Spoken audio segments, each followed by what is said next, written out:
This channel does not promote any violent, harmful, or illegal activities. All content provided by this channel is meant for an educational purpose only. Top quality और consistent performance के लिए सिर्फ silver pump नाम याद रखना। পাঁশকুড়া থানায় civic ভলান্টিয়ারের বিরুদ্ধে FIR মৃত পড়ুয়ার মায়ের লিখিত অভিযোগ পাওয়ার পরই তদন্তে নেমে ওই নাবালকের বাড়ি যায় পাঁশকুড়া থানার পুলিশ। ওই নাবালকের সুইসাইড নোটটি সংগ্রহ করেছে পুলিশ। খবর পুলিশ সূত্রে সুইসাইডে হাতের লেখায় গরমিল রয়েছে বলে সন্দেহ পুলিশের। ভবিষ্যতে হ্যান্ডরাইটিং এক্সপার্টদের সাহায্য নেওয়ার ভাবনা তদন্তকারীদের। আমি তো আর কিছু বলতে পারছি না। আজকে ম্যাডাম গিয়েছিল, আজ দুদিন আমাদের পাশে আছে ম্যাডাম নিজেই নিয়ে এসে আমাকে ফের করালো। এবারে কি হবে আপনারা পরে করে জানতে পারবেন। আমার সব থেকে বেশি বড় দাবি থাকছে যেন শাস্তি, আমার ছেড়ে চলে গেছে, কঠোর যেন ওরা শাস্তি পায়, এটাই আপনাদের কাছে অনুরোধ। পুলিশের কাছে আমি এটাই অনুরোধ করেছি, শাস্তি পাই কঠোর। নজর রাখবো এই মুহূর্তে বাংলাদেশের দিকে। বাংলাদেশের চরমে হিন্দু নির্যাতন যশোরের অভয়নগরে, সেখানে 20টি বাড়ি পোড়ালো মৌলবাদীরা। আরো একবার জানাই আপনাদেরকে, বাংলাদেশের খবর জানাচ্ছি আপনাদেরকে। বাংলাদেশে এই মুহূর্তে চরমে রয়েছে পরিস্থিতি, হিন্দু নির্যাতনের খবর আসছে সেখান থেকে। আবারও যশোরের অভয়নগরে সেখানে হিন্দুদের 20টি বাড়ি পুড়িয়ে ফেললো মৌলবাদীরা। আরো একবার জানাই আপনাদেরকে, বাংলাদেশের টালমাটাল পরিস্থিতি। একদিকে যখন ইউনূস তার গদি বাঁচাতে এখন একটা মরিয়া চেষ্টা চালিয়ে যাচ্ছে, ঠিক তখনই বাংলাদেশে চরমে উঠছে হিন্দুদের নির্যাতন।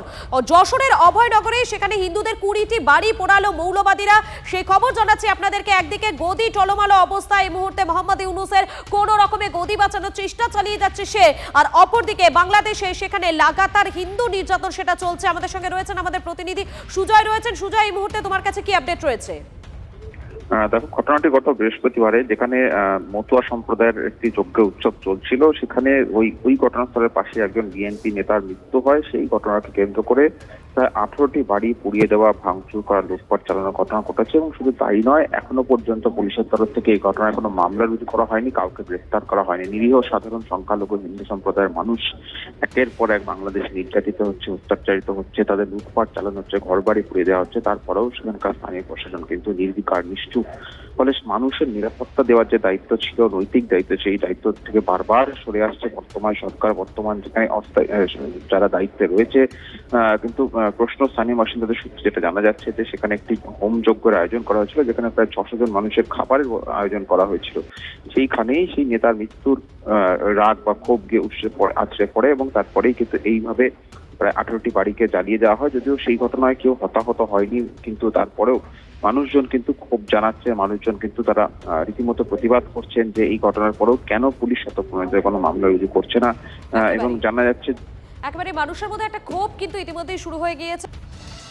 আর অপরদিকে পদে টিকে থাকতে একেবারে বেয়াদবি শুরু করে দিয়েছে মোহাম্মদ ইউনূস। গদি ধরে রাখতে ভারত বিরোধিতার অস্ত্রের শান ইউনূসের। নিজের ব্যর্থতাকে আড়াল করতে উগ্র ভারত বিরোধিতাকে উস্কে দেওয়ার একটা মরিয়া চেষ্টাই মোহাম্মদ ইউনূসের। ভারতের কারণেই নাকি তিনি সরকার চালাতে পারছেন না, ভারতের কারণেই নাকি বাংলাদেশ সংকটের মধ্যে দিয়ে যাচ্ছে। বিভিন্ন রাজনৈতিক নেতাদের সঙ্গে বৈঠকে মিথ্যাচার মোহাম্মদ ইউনূসের। দিল্লির বিরুদ্ধে ষড়যন্ত্রের মিথ্যা অভিযোগ ইউনূসের গলায়। বৈঠকে লাগাতার ভারতের বিরুদ্ধে বিষোদগার করছেন এই মোহাম্মদ ইউনূস। বৈঠক থেকে বেরিয়ে এই দাবি করেছেন নাগরিক ঐক্যের সভাপতি মাহমুদুর রহমান মান্না। একদিকে যখন এই মোহাম্মদ ইউনূসের গদি টলমল, ঠিক তখনই ইউনূস বিরোধী মিছিল, সেই মিছিলকে কেন্দ্র করে রীতিমতো উত্তাল হয়ে উঠল খুলনা। শেখ হাসিনার ভয় নাই, রাজপথ ছাড়ি নাই, এই স্লোগান তুলে মিছিল করলেন হাসিনার অনুগামীরা। আওয়ামী লীগের খুলনা মহানগর শাখা এবং আওয়ামী লীগ প্রভাবিত বিভিন্ন শাখা সংগঠনগুলি একজোট হয়ে ধিক্কার মিছিল করে।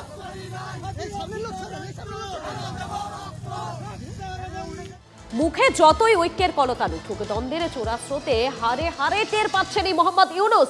বিএনপির চাপ কাটিয়ে কুর্সি আঁকড়ে থাকতে একের পর এক কৌশল সাজাচ্ছেন মোহাম্মদ ইউনূস। আর ইউনূসের স্বেচ্ছাচারিতার এখন বড় কাটা সেনাপ্রধান। ডিসেম্বরের মধ্যে ভোট চাইছেন তিনিও। সারাশি চাপে থেকে বেরোনোর পথ খুঁজে বেড়াচ্ছে এই মুহূর্তে বাংলাদেশ সরকারের প্রধান উপদেষ্টা। কিন্তু চেপে ধরা ফাঁস কি এত সহজে আলগা হবে?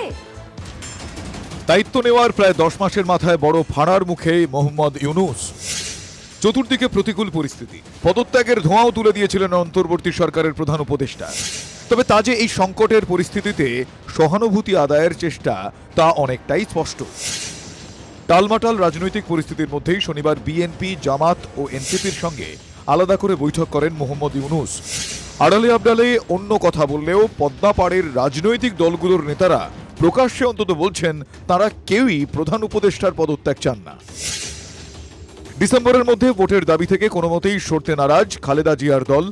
বৈঠকে ইউনূসকে সেই বার্তার সঙ্গে রবিবারও স্পষ্ট করে দিয়েছেন বিএনপির ভারপ্রাপ্ত চেয়ারম্যান তারেক রহমান। আগামী ডিসেম্বরের ভেতরে জাতীয় নির্বাচন অনুষ্ঠিত হতে হবে। জাতীয় নির্বাচন অনুষ্ঠানের লক্ষ্যে জনপ্রশাসন, আইন শৃঙ্খলা বাহিনীর প্রয়োজনীয় সংস্কারের জন্য অন্তর্বর্তীকালীন সরকারের প্রতি সর্বাত্মক সমর্থন অব্যাহত রেখেছি। রাজনৈতিক বিশ্লেষকদের ব্যাখ্যা, ভোট পিছিয়ে কুরসির স্বাদ যতদিন সম্ভব নিতে চান ইউনূস, সেই উদ্দেশ্যেই সময় কেনার কৌশল নিয়েছেন তিনি। একাধিক ক্ষেত্রে সংস্কারের বুলি আউড়ে ভোট পিছনোর খেলা খেলছেন নোবেলজয়ী।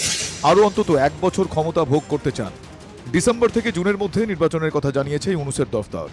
সরকারের কাজে বাধা এলে জনগণকে সঙ্গে নিয়ে সিদ্ধান্ত নেওয়া হবে বলেও বিএনপির উপর পাল্টা চাপের কৌশল চেলেছেন ইউনূস। সেনাপ্রধানের সঙ্গেও ইউনূসের দ্বন্দ্ব মেটা তো দূরের কথা, দিন দিন তা বেড়েই চলেছে। সূত্রের খবর, সেনা অভ্যুত্থানের আঁচ পেয়ে ওয়াকারুজ্জামানের সঙ্গে বারবার যোগাযোগের চেষ্টা করেন মোহাম্মদ ইউনূস, কিন্তু সাড়া দেননি সেনাপ্রধান। বিএনপির সুরেই ডিসেম্বরের মধ্যেই নির্বাচন করানোর স্পষ্ট বার্তা ওয়াকারের গলায়। এই জটের মধ্যেই ইউনূসের চাপের সুরের ঐক্যতান দেখানোর চেষ্টা চললেও প্রকাশ হয়ে পড়ছে জাতীয় নাগরিক পার্টি ও বিএনপির দ্বন্দ্ব। দক্ষিণ ঢাকার মেয়র নির্বাচন ঘিরে দু দলের সংঘাত আরও বেড়েছে। সম্প্রতি আদালতের রায় বিএনপি প্রার্থী ইশরাক হোসেনের পক্ষে গিয়েছে, অথচ হাসিনার সময় হওয়া সব নির্বাচন বাতিলের দাবি তুলেছে জাতীয় নাগরিক পার্টি। আদালতের রায়ও মানতে নারাজ এনসিপি, তারা নতুন করে স্থানীয় নির্বাচনের পক্ষপাতী। শুধু কি রাজনীতির আঁচ? সরকারি কর্মীদের ক্ষোভের আগুনও পোহাতে হচ্ছে ইউনূস প্রশাসনকে। কালা কানুনের অধ্যাদেশ আনার অভিযোগে সচিবালয়ে তুমুল বিক্ষোভ সরকারি কর্মী আধিকারিকদের, যে বিক্ষোভে বারবার উঠেছে ইউনূস বিরোধী slogan. Bureau report, TV9 Bangla. December থেকে জুন এরই মধ্যে করাতে হবে ভোট, জানিয়েছে ইউনূসের দফতর। এই পরিস্থিতিতেই আরো চাপ বাড়ল বিএনপির। এবারে স্পষ্ট বার্তা খালেদা পুত্র তারেক রহমানের। ডিসেম্বরের মধ্যেই ভোট করতে হবে দাবি বিএনপির ভারপ্রাপ্ত চেয়ারম্যান খালেদা পুত্র তারেক রহমানের। দেশের জনগণ সরকারের করুণার পাত্র নয় তারেক রহমান, তিনি এমনই বলছেন। সরকার অবশ্যই জনগণের ন্যায্য দাবি মানতে বাধ্য, দাবি তারেক রহমানের। এখানে সরকারের মান অভিমান বা রাগ বিয়োগের কোনো সুযোগ নেই বলেও বলেছেন তারেক।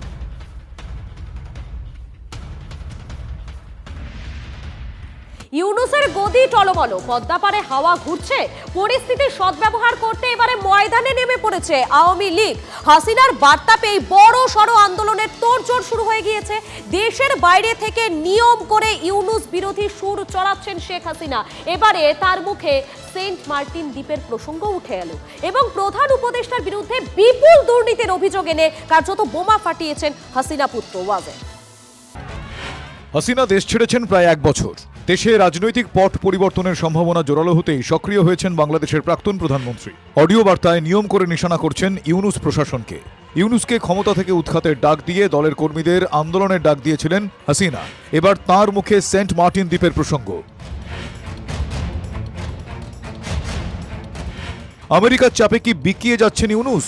প্রশ্ন তুলে সুর চড়িয়েছেন মুজিব কন্যা।